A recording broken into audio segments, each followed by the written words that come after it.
daming color talaga. Kaya I'm really happy to see that reflected in the pieces.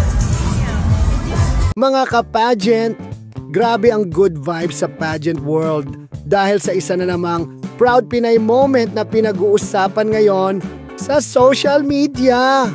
Matapos ang intense at glamorous na coronation night ng Miss Universe Philippines 2025, isang pangalan ang lumutang bilang bagong reyna ng sambayanang Pilipino, Atisa Manalo.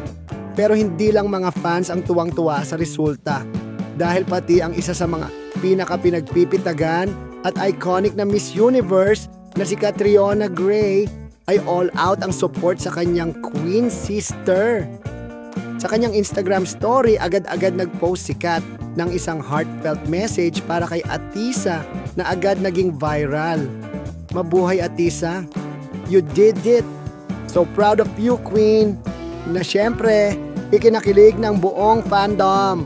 Hindi lang ito simpleng congratulatory post. Ramdam na ramdam ang pagmamahal, respeto at suporta mula sa isang reyna patungo sa susunod na posibleng pambato ng bansa sa international stage. Marami sa mga netizens ang nagsabing, "This is real queen behavior!"